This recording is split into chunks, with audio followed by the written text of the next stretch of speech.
यात्री घायलों का स्थानीय स्वास्थ्य केंद्र में चल रहा इलाज।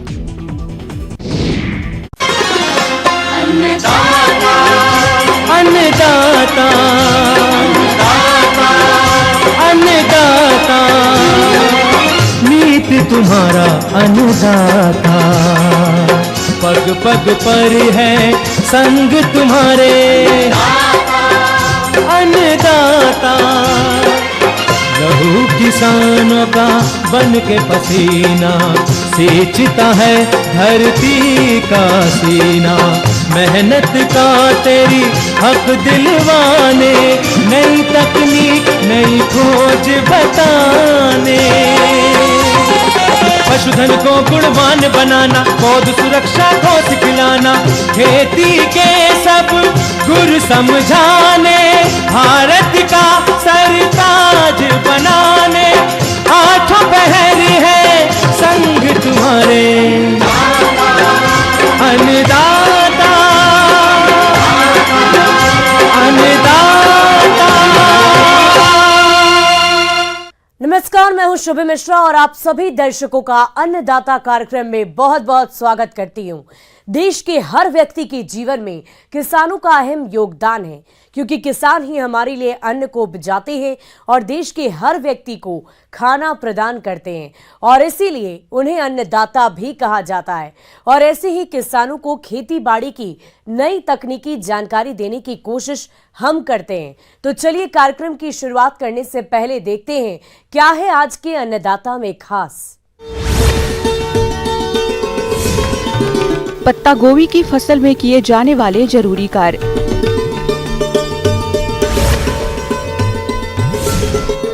बटन मशरूम से अच्छी आमदनी कमा रही महिला किसान की कहानी।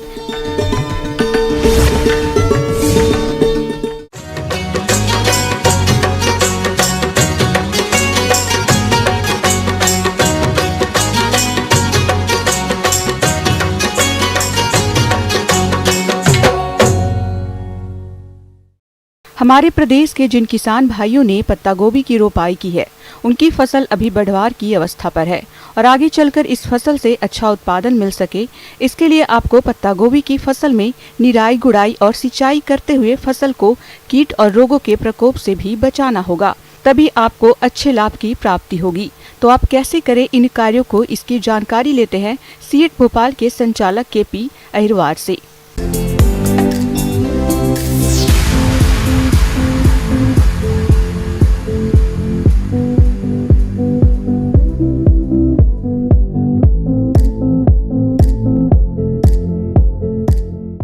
किसान भाइयों नमस्कार। आज आपको पत्ता गोभी की फसल, उन्नत फसल कैसे उत्पादन करें और अधिक लाभ हम कैसे कमाएं, इसके बारे में हम आपसे चर्चा करेंगे। किसान भाइयों, पत्ता गोभी की फसल काफ़ी मात्रा में हमारे पूरे प्रदेश में की जाती है। सभी जानते हैं, विशेषकर बैतूल जिला इसके बारे में अग्रणी है। यहाँ किसान बहुत मात्रा में ये फसल उगाते हैं और प्राय मध्य प्रदेश के सभी इलाकों में जो हमारे एग्रो क्लाइमेटिक जोन हैं उनमें होती है और इसका उपयोग भी बहुत मात्रा में उपभोक्ता करते हैं। परंतु इसमें बहुत सारी सावधानियां हमारे फसल उत्पादन के लिए करनी पड़ती। तो सिंचाई विशेष रूप से मध्यम सिंचाई हम लोगों को करना चाहिए और पानी भरने की स्थिति हमारी किसी भी प्रकार से क्यारियों में नहीं आना चाहिए। अगर क्यारियों में पानी का भराव होता है तो नीचे से जड़ सड़न रोग बहुत जल्दी इसमें पनपता है, इसलिए इसको विशेष रूप से हमें सावधानी पूर्वक जो है ना सिंचाई करना चाहिए। सिंचाई की मात्रा हम लोग तब देते हैं जब हमारी मिट्टी देख लेते हैं कि सूखने वाली है, तभी हमें सिंचाई करना है और हल्की सिंचाई करना है। 15 दिन के अंदर यदि सिंचाई इसमें करते रहेंगे तो हमारी फसल बहुत अच्छी होगी। इसी प्रकार से अगर हम ड्रिप लगा करके सिंचाई करते हैं, ड्रिप के माध्यम से सिंचाई करते हैं, तो हमें पानी की मात्रा भी कम लगेगी और पानी जहां ज़रूरत है वहां पानी पहुंचेगा। किसान भाइयों, पत्ता गोभी की फसल से गुणवत्ता युक्त अधिक उत्पादन प्राप्त करने के लिए फसल को खरपतवारों के प्रकोप से तो बचाना होता ही है, साथ ही साथ फसल में संतुलित मात्रा में उर्वरकों का प्रयोग भी करना होगा। इसीलिए आप इन कार्यों पर विशेष रूप से ध्यान जरूर दें। अगर मान लो पहली सिंचाई हमने जो सामान्य तरीके से करते हैं क्यारियों के माध्यम से कर दी तो खरपतवार निश्चित रूप से आते हैं। तो खरपतवार का नियंत्रण भी इस फसल में बहुत ज़रूरी होता है। साइड में बहुत सारे घास फूस और दुनिया भर के जितने खरपतवार रहते हैं सभी प्रकार के खरपतवार पनपते हैं। तो इनको सबसे ज़रूरी है कि हमारे पास में दूरी पर्याप्त रहती है। हम हाथों से या खुरपी से या डोरा चला करके इसकी निदाई करते हैं और निदाई करने के पश्चात इससे डोरा से करते हैं तो हमें बहुत फ़ायदा होता है कि मिट्टी भी थोड़ी पलट जाती है और जो हमारा उर्वरक है वो भी पौधे को पर्याप्त मात्रा में सही जगह पर पहुंच जाता है। तो ये हमारा खरपतवार नियंत्रण के लिए जो हम मैकेनिकल सिंचाई खरपतवार नियंत्रण करते हैं उससे फ़ायदे होते हैं। जो संतुलित उर्वरक का उपयोग है, जो हमारी उर्वरक की मात्रा है उसको हम दो तरीके से दे सकते हैं। एक तो आधार के रूप में हमने दे दी और हम उर्वरक का भुरकाव करके भी हम लोग देते हैं, जैसे यूरिया की टॉप ड्रेसिंग हुई, पोटास की टॉप ड्रेसिंग हुई या जिंक वगैरह की जो हमें मात्रा देना है वो घोल रूप में देते हैं। और अगर ड्रिप से हम पूरा फसल ले रहे हैं तो हम फर्टिगेशन भी ड्रिप के माध्यम से कर सकते हैं, जिससे हमें बहुत अच्छा फसल को लाभ प्राप्त होता है। फसल की बढ़वार अच्छी होती है और जो पत्ता गोभी का जो फूल है वो बढ़िया मस्त एकदम गांठ जो है ना मजबूत बनती है और पत्ते बिल्कुल अच्छे रहते हैं। किसान भाइयों, पत्ता गोभी की फसल में पत्ती धब्बा रोग का प्रकोप भी होता है। इस रोग के कारण पौधे की पत्तों के निचली ओर भूरे और जामुनी रंग के धब्बे दिखाई देते हैं, जिसकी वजह से पत्तियां खराब हो जाती है और उत्पादन में कमी आ जाती है। इसीलिए आप इस रोग के नियंत्रण के लिए खेत की सफाई और उचित फसल चक्र अपनाएं। यदि खेत में ये बीमारी दिखे तो मेटालेक्सिल मैनकोजेब 2 ग्राम प्रति लीटर पानी के हिसाब से घोल बनाकर 10 दिन के अंतराल पर छिड़काव करें। कि अगर पौधा बहुत सुंदर हो, फसल अच्छी हो तो कीड़ी बीमारी का आकर्षण होना स्वाभाविक है। सबसे पहले हम लोगों ने देखा है कि अभी जो फसलें लगी हुई उसमें माहू का प्रकोप सबसे ज़्यादा होता है। तो माहू के नियंत्रण के लिए हम सब जानते हैं कि अगर नीम तेल का 5% घोल बना करके हम लोग उपयोग करते हैं तो काफ़ी कुछ नियंत्रण हमारा हो जाता है। अगर लगातार हम हर 15 दिन में गौमूत्र और नीम तेल का स्प्रे करते रहें फसल के ऊपर तो हमारा इसके ऊपर जो साइड इफ़ेक्ट है फसल या गोभी के पत्तों के ऊपर नहीं होता है और फसल अच्छी होती है और माहू नियंत्रण में आ जाता है। और इसके साथ ही साथ जब फसल बड़ी हो जाती है तो इसमें इल्ली सबसे ज़्यादा जो है ना घातक होती है। तो 3 प्रकार की इल्लियाँ, तम्बाकू की इल्ली, हरी जो इल्ली होती है, चने की इल्ली बड़ा प्रकोप करती है और ये जब बड़ी भयानक अवस्था में आ जाती हैं, ETL लेवल के ऊपर आ जाती हैं तो हम लोगों को जो है बहुत सावधानी बरतने की ज़रूरत है, क्योंकि ये खाने वाली फसल है, सब्जी वाली फसल है, तुरंत तोड़ करके मार्केट में चली जाती है। तो इसमें दवाई का उपयोग हम लोगों को कम से कम करना चाहिए। जब अधिक मात्रा में है तभी हम जो है ना तो हम लोगों को कीटनाशक का उपयोग हम लोगों को करना ज़रूरी हो जाता है। तो इसके लिए इंडाक्साकार्ब का उपयोग 500 ml प्रति हेक्टेयर के हिसाब से करना चाहिए। ये अंतिम वो है कि जब हमारे पास में कोई और दूसरा उपचार का साधन नहीं बचा है और विशेषकर जब ज़्यादा प्रकोप हो रहा है तो इसका उपयोग किसान भाई कर सकते हैं। किसान भाइयों, अब लेते हैं एक छोटा सा ब्रेक।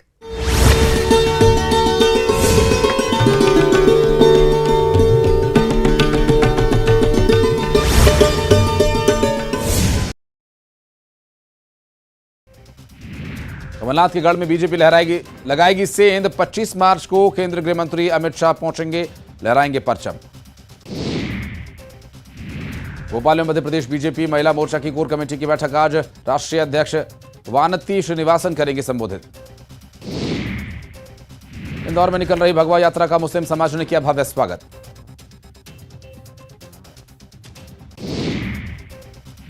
इंदौर में बीजेपी की पुरुषार्थ रैली में शामिल हुए गोल्डमैन, मौके पर जुटी लोगों की भीड़, सेल्फी लेने की मची होड़। मध्य प्रदेश में मौसम की मार लगातार जारी, बदलते मौसम ने बढ़ाई किसानों की परेशानी।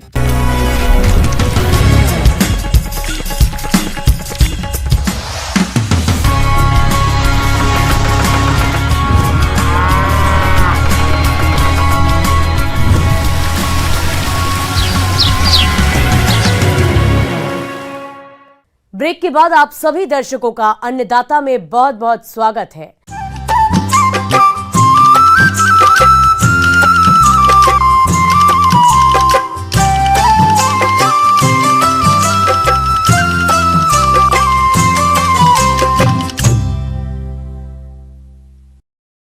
आज की महिलाएं भी खेती बाड़ी के क्षेत्र में किसी से पीछे नहीं है। जिन महिलाओं को मौका मिला है उन्होंने बखूबी इस अपने क्षेत्र में कामयाबी का गाथा लिखा है और परिवार की जिम्मेदारियों को संभालते हुए खेती बाड़ी के क्षेत्र में सफलता पा चुकी हैं।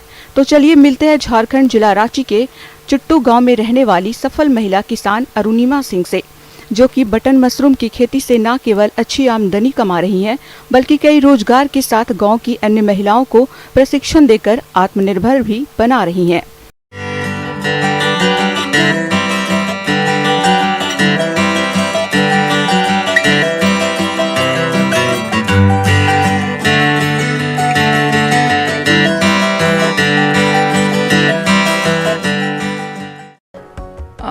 मैं बहुत ज़्यादा तो नहीं, लेकिन बहुत कम भी पढ़ी लिखी नहीं, एक शिक्षित महिला हूँ। मैं साइंस से ग्रेजुएट हूँ, साथ साथ मैंने LLB भी कर रखा है।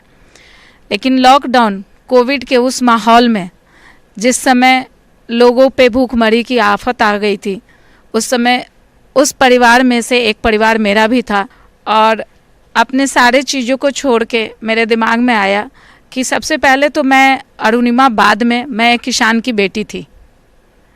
मेरा फैमिली बैकग्राउंड एग्रीकल्चर से ही जुड़ा हुआ है, तो मैं इतनी बड़ी फंडिंग वाली फैमिली से नहीं थी कि मैं कोई और व्यापार सोच सकती थी। इसलिए इसी दरमियान मेरे माइंड में आया कि मैं क्यों ना बटन मशरूम की प्रशिक्षण ले करके और उससे अपना छोटा सा एक रोज़गार स्टार्ट करूं। फिर मैं विरसा एग्रीकल्चर यूनिवर्सिटी गई और वहाँ मशरूम यूनिट में जाकर मेरी मुलाकात मुनि प्रसाद सर से हुई। मुनि प्रसाद सर से मेरी बातचीत हुई कि सर मुझे ट्रेनिंग लेना है बटन मशरूम के लिए। जब मेरी प्रशिक्षण लास्ट मुहिम पे थी, उसी दरमियान मुझे लगा कि ये किताबों में ना रह जाए, कॉपी में ना रह जाए, इसलिए मैंने अपना छोटा सा यूनिट यहीं पे गोकुल धाम में चिट्टू में स्टार्ट किया था।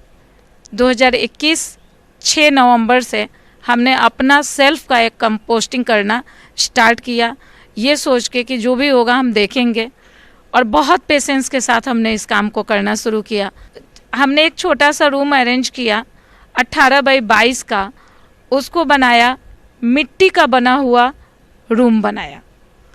ये जो आपके सामने एक छोटी सी इकाई मेरी दिखाई गई होगी, इसमें स्टार्टिंग से अगर हम खर्चे को लेकर चलते हैं, क्योंकि बहुत कम समय में मैं बताना चाहूँगी आपको, तो ओवरऑल पर डे का प्रोडक्शन मैं 2 यूनिट से निकाल रही हूँ 15 kg के करीब। किसी किसी दिन ऐसा होता है कि ये 15 kg बढ़ के 20 kg भी जाता है अकॉर्डिंग टू टेम्परेचर। मैंने जो इसमें इन्वेस्ट किया, खर्च किया 2 यूनिट को लगाने में, मेरे ओवरऑल जो खर्चे हुए थे 1 यूनिट पे 20,000 हुए थे। उस तरीके से मैंने दोनों यूनिट पे 40,000 रुपये का खर्च किया था। ऑन एवरेज रेट अगर लेकर के हम चलते हैं तो 200 रुपये kg तो ऐसे ही निकल जाता है। मार्केटिंग भी बहुत आसान है, और पर डे का सेल अगर 200 से भी हम लेके चलते हैं 15 kg, तो पर डे का सेल अमाउंट होता है 3,000 रुपया। 3,000 के अकॉर्डिंग हम महीने में 90,000 रुपया इससे प्रॉफिट लेते हैं। और 90,000 अगर हम साइकिलिंग पे आते हैं तो 3 महीने के अंदर हम 2,70,000 रुपये का मुनाफा इससे निकाल सकते हैं। अगर मुनाफे को ग्रॉस मुनाफे में अगर हम लेके आते हैं, टोटल प्रॉफिट ही प्रॉफिट, उसमें कहीं कोई एक्सपेंडिचर नहीं आना चाहिए, एक्सपेंस नहीं आना चाहिए। तो जो हमने स्टार्टिंग में आपको बताया था कि 2 यूनिट पे 40,000, हम कुछ और एक्स्ट्रा खर्चे भी उसमें रख लेते हैं, 10,000 तक 50,000 निकाल देते हैं। 50 नहीं, चलो 10,000 और अगर हमने निकाल दिया, फिर भी 3 महीने में हम 2,10,000 प्रॉफिट ले सकते हैं 2 यूनिट से। तो मेरा जो अनुभव है, शायद ही कोई बैंक, शायद ही कोई फाइनेंशियल कंपनी या शायद ही कोई जॉब आपको 3 महीने में एक मिडिल क्लास महिला को या पुरुष को 2,10,000 से 30,000 तक का मुनाफा दे सकती है। इन्होंने बताया मशरूम के उत्पादन के लिए गेहूं और धान का भूसा, पॉलिथीन, स्पॉन यानी बीज, सुतली, उपचार के लिए फार्मेलिन और कुछ अन्य रसायनों के साथ बैग रखने के लिए कमरा होना जरूरी है। इनका कहना है मशरूम के अच्छे उत्पादन के लिए मौसम के अनुसार मशरूम कक्ष का प्रबंधन करना होता है और मशरूम कक्ष की सफाई के साथ साथ कुछ सावधानियों को बरतने की जरूरत होती है, क्योंकि थोड़ी सी लापरवाही से मशरूम उत्पादन व्यवसाय को बर्बाद कर सकता है। अब इन्होंने उचित तापमान बनाए रखने के लिए मशरूम कक्ष में AC भी लगवाया है, ताकि वर्ष भर बटन मशरूम की खेती कर सके। सबसे पहले तो मैं आपको जानकारी देना चाहूँगी, थोड़ा मुश्किल तो है लेकिन नामुमकिन नहीं है। अगर जज्बा हो, पेशेंस हो तो हर कोई बटन मशरूम की खेती कर सकता है। थोड़ी सी सावधानी इसमें अदर मशरूम से ज़्यादा बरतनी होती है। मैंने तो इस साल AC लगा दिया है और मैं सालों भर इससे प्रोडक्शन लेती रहूँगी। मैं सालों भर इससे जुड़ना चाहती हूँ। तो मैंने जो अनुमान लगाया है कि अगर हम करना चाहें तो एक कल्टीवेशन का साइकिलिंग होता है 3 महीने का, तो साल में हम 4 कल्टीवेशन इससे ले सकते हैं।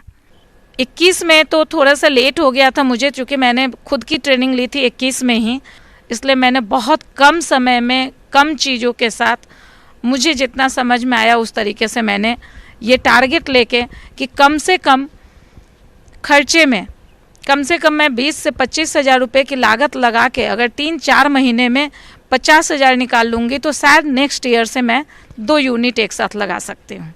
और यही सोच के मैंने ये काम स्टार्ट किया था, जिसमें मुझे सफलता हासिल हुई थी।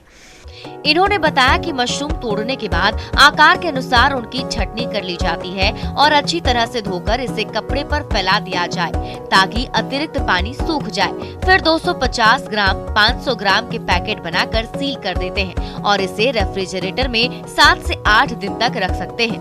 ताजा मशरूम भी बाजार में आसानी से बिक जाती है। मशरूम के अनेक उत्पाद जैसे अचार, चिप्स, बिस्किट, सूप पाउडर, बढ़िया एवं नूडल्स आदि बनाकर भी बेचा जा सकता है। बटन मशरूम के जो डंठल पार्ट होते हैं, कभी कभी ऐसा होता है कि डंठल काफ़ी ग्रो कर जाता है, उसके डंठल से पिकल्स उसके बहुत टेस्टी बनते हैं। लास्ट ईयर इसके पिकल्स को मैंने 1000 पर kg के रेट से सेल किया है।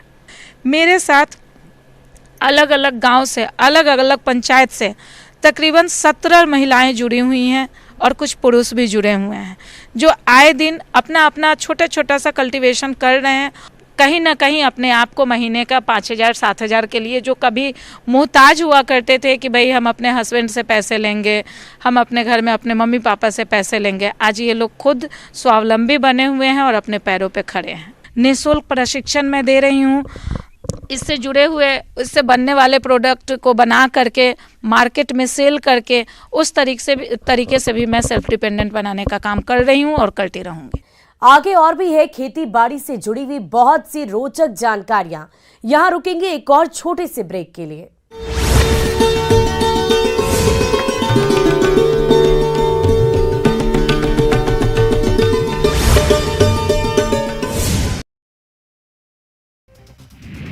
कमलनाथ के गढ़ में बीजेपी लगाएगी सेंध। 25 मार्च को केंद्रीय गृह मंत्री अमित शाह पहुंचेंगे, लहराएंगे परचम।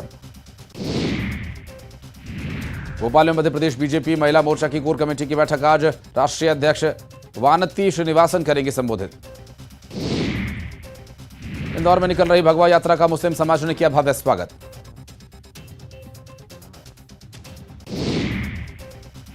इंदौर में बीजेपी की पुरुषार्थ रैली में शामिल हुए गोल्डमैन, मौके पर जुटी लोगों की भीड़, सेल्फी लेने की मची होड़। मध्य प्रदेश में मौसम की मार लगातार जारी, बदलते मौसम ने बढ़ाई किसानों की परेशानी। ग्वालियर में ओलावृष्टि की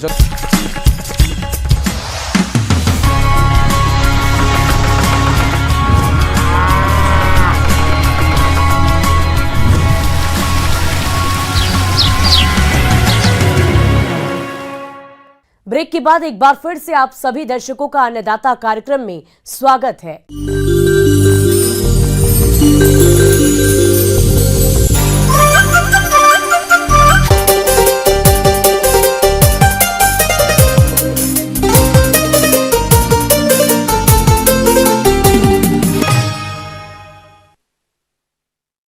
बहुत से किसान भाई जिनके पास सिंचाई जल की भरपूर व्यवस्था है, वह अच्छे बाजार भाव के चलते जायद के मौसम में उड़द की खेती करते हैं, लेकिन अच्छा उत्पादन प्राप्त करने के लिए उन्नतशील किस्मों का चयन कर खाद उर्वरकों का संतुलित मात्रा में प्रयोग करते हुए बीजों की बुआई के समय कुछ जरूरी बातों का ध्यान रखना होगा। तो आप कैसे करें इन कार्यों को, इसकी समस्त जानकारी के लिए देखिए अन्नदाता कार्यक्रम का विशेष अंश।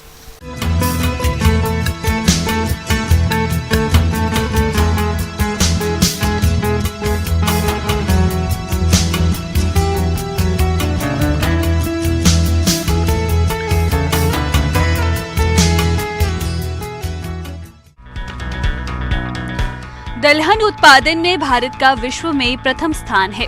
इसके साथ ही उत्पादन और उपभोक्ता में भी भारत पहले स्थान पर है। उड़द प्रमुख दलहन फसलों में से एक है।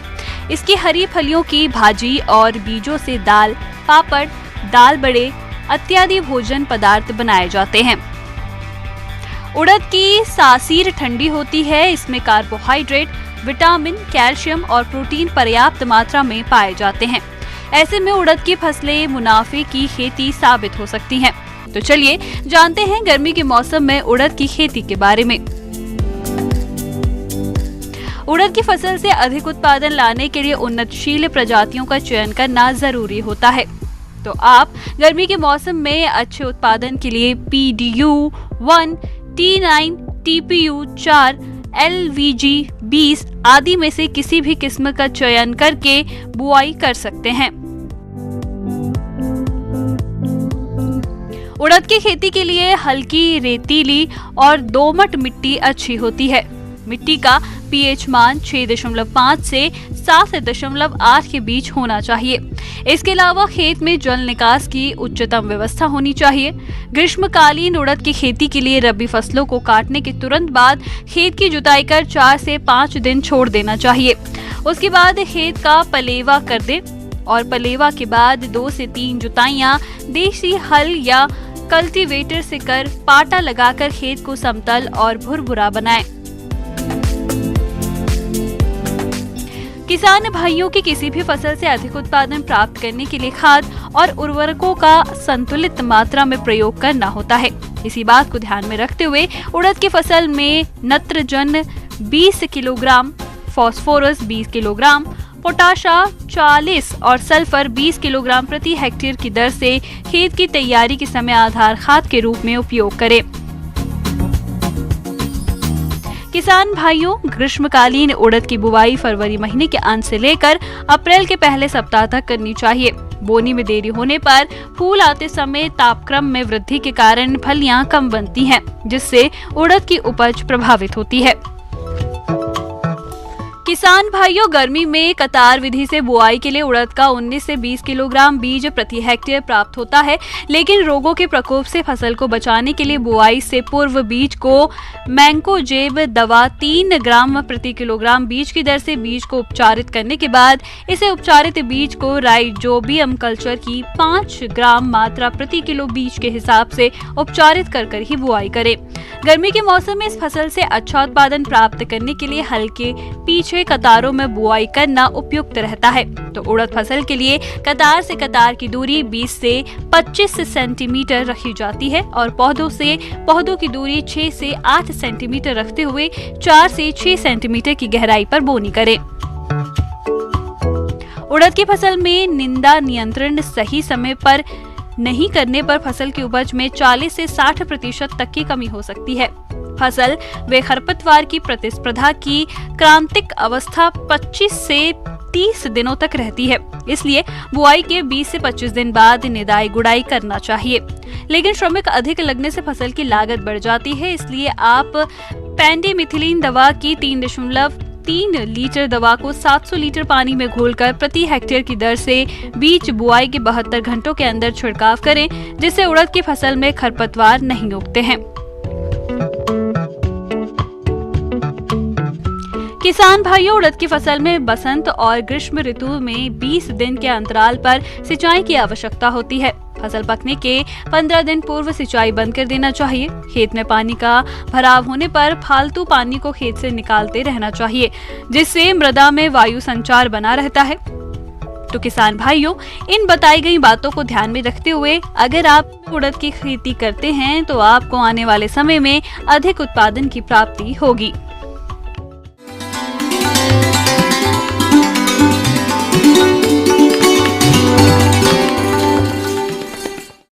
अब समय हो गया है प्रदेश के किसानों द्वारा अन्नदाता निःशुल्क फोन के माध्यम से पूछे गए समस्याओं के समाधान का। अन्नदाता निःशुल्क फोन संपर्क सेवा के माध्यम से पूछे गए प्रश्नों में से आज हमने जिस प्रश्न को कार्यक्रम में शामिल किया है उसे पूछा है ग्राम तिगरा, जिला दमोह के कृषक सुरेंद्र कुमार ने। ये गाय की गिर नस्ल के पालन के बारे में जानकारी चाहते हैं। तो सुरेंद्र कुमार जी, आपकी जानकारी के लिए प्रस्तुत है कार्यक्रम का ये अंश। किसान भाइयों, देसी गाय की अगर बात करते हैं तो गिर गाय जो हम यहाँ पर रखते हैं अपने फार्म पर, गिर गाय का एक बहुत बड़ा फ़ायदा ये है कि ये लगातार ज्ञापन होती है, लगातार ब्यात हमें मिलता है। किसान भाइयों, इन देसी गायों की बड़ी विशेषता ये है कि इनका रखरखाव पर खर्चा संकर गायों की तुलना में कम आता है। साथ ही वर्ष भर आपको दूध मिलता रहेगा। साथ ही इस गाय का जो दूध है वो बच्चों के लिए बहुत ही गुणकारी है। दूध में अगर आप बात करें तो A2 मिल्क की श्रेणी में ये दूध आता है। देसी गाय भारत की जो जलवायु है, चाहे वो किसी भी प्रदेश की हम बात करें, चाहे राजस्थान की बात करें, चाहे उत्तर प्रदेश की बात करें, सभी जलवायु में इनकी जो परफॉर्मेंस है, जो इनका प्रदर्शन है वो बहुत ही अच्छा रहा है। किसान भाइयों, मैं आपको बताऊंगा कि जो गिर गाय है ये देसी नस्ल की एक बहुत ही महत्वपूर्ण गाय है। किसान भाइयों, यदि आप गिर गाय का पालन करना चाहते हैं तो आपको सबसे पहले इस गाय की पहचान के लक्षणों के बारे में जानकारी होना जरूरी है। किसान भाइयों, गिर गाय के शरीर का रंग सफेद, गहरे लाल या चॉकलेट भूरे रंग के धब्बे के साथ या कभी कभी चमकदार लाल रंग में भी होता है। इस गाय का शरीर मध्य से लेकर बड़े आकार तक पाया जाता है। इसके कान काफी लंबे और नीचे की ओर लटके हुए होते हैं। इनका माथा चौड़ा और उत्तल आकार का होता है। साथ ही सींग पीछे की ओर मुड़े रहते हैं। इनके शरीर की त्वचा बहुत ही ढीली और लचीली होती है। मादा गिर गाय का औसत वजन 385 किलोग्राम होता है और ऊंचाई 130 सेंटीमीटर होती है, जबकि नर गिर गाय का औसतन वजन 545 किलोग्राम और ऊंचाई 135 सेंटीमीटर होती है। इस तरह किसान भाइयों, आप इन लक्षणों को ध्यान में रखकर गिर गाय की आसानी से पहचान कर सकते हैं। और इसको थोड़ा सा घूमना फिरना, यानी 1-2 घंटा आप अगर इसको खुले एरिया में घुमा कर लाएंगे, चरा कर लाएंगे, तो आप देखेंगे कि दूध का उत्पादन अधिक होगा। किसान भाइयों, अगर आप गिर गाय के लिए आहार मिश्रण तैयार करते हैं तो 100 किलोग्राम आहार मिश्रण तैयार करने के लिए आपको 40 किलोग्राम गेहूं व मक्का का दलिया, 25 किलो चना और मूंग की चूरी, 10 किलो बिनोला की खली, 22 किलो सोयाबीन की चूरी और 1 किलो नमक और 2 किलो खनिज मिश्रण को आपस में मिलाकर आहार तैयार कर ले। इसके बाद जीवन निर्वाह के लिए इस आहार मिश्रण की 1 से 1.5 किलोग्राम मात्रा को प्रतिदिन दे। दूध देने वाली गाय को अलग से 400 ग्राम बाटा प्रति लीटर के साथ देना होता है। किसान भाइयों, पशुओं को बाहर चराने से भी उनसे बेहतर दूध का उत्पादन मिल जाता है। किसान भाइयों, कृषि संबंधित समस्या और सुझावों के लिए आप हमें इस पते पर संपर्क कर सकते हैं। प्रोड्यूसर अन्नदाता, news 18 Madhya Pradesh Chhattisgarh, Ramoji film city Hyderabad 501512। साथ ही आप हमें ईमेल भी कर सकते हैं। हमारा ईमेल है p18annadatamp@nw18.com। इसके अतिरिक्त आप हमें निःशुल्क हेल्पलाइन नंबर 180088926163 पर सोमवार से लेकर शनिवार सुबह 10 बजे से शाम 4 बजे के बीच संपर्क कर सकते हैं। अब समय हो रहा है आपसे विदा लेने का। कल फिर मुलाकात होगी। फिलहाल इस कार्यक्रम में अभी के लिए बस इतना ही। नमस्कार।